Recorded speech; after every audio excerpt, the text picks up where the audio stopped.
As we gear up for not only this morning's rain, but a few more rounds of heavy rain all the way through the weekend. Today, those folks living in flood-prone areas down in southeastern Travis County, they're going to learn what's being done to better protect their homes and property from any flooding should it develop. Kate Whiteaw is live in the Thoroughbred Farms area with the details. Good morning. Good morning, David. Well, you might remember it was 1 year ago this month, in fact, that Thoroughbred Farms saw some really big flooding. In fact, Dry Creek was anything but dry on that day when the rain fell and the creek rose to almost chest deep. Today, there are some homes left standing. Some are still in ruins out here in Thoroughbred Farms. But Travis County commissioners are now allocating $2.5 million to buy 14 homes out along this road. And tonight, Travis County Commissioner Judge Sarah Eckhart, along with first responders, will talk to residents about some of the upcoming projects to protect this area of Thoroughbred Farms, as well as the Arroyo Doble Twin Creeks neighborhood. Both areas will see what's called a drainage retrofit.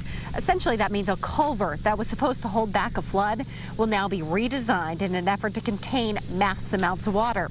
Travis County has also partnered with Hays County to collaborate across all departments, from emergency services to school districts and even neighborhood associations, so everyone can work together when the next flood hits. In all, Travis County commissioners will spend $5.5 million on flood mitigation, which can cover a lot of projects. It could be a combination of flood buyout, retention strategies, road improvements, embankment improvements, clearing of obstructions in water courses. Well, Judge Sarah Eckhart says while they have identified money and projects, residents provide some of the best feedback on what needs to be fixed in their neighborhood. There is a community meeting tonight from 6 to 7:30 at the Popham Elementary School cafeteria on Elroy Road. Now, Travis County has been able to identify this $5.5 million pretty quickly because they're going to use what's called certificates of obligation, which essentially means they're borrowing money instead of getting a voter-approved bond. They said waiting on that, as well as money from the federal government, just takes too long. And as you can see out in this area, there still continues to be a lot of damage, so they're wanting to try to make an impact, David, as soon as possible.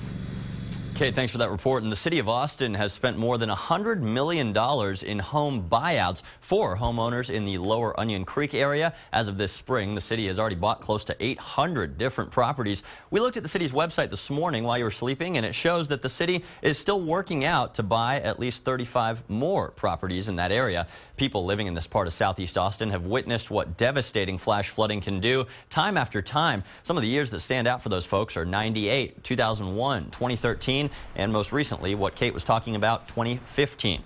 The city says that homes there were built back in the 70s when most of the area was actually not even known to be at part of a floodplain.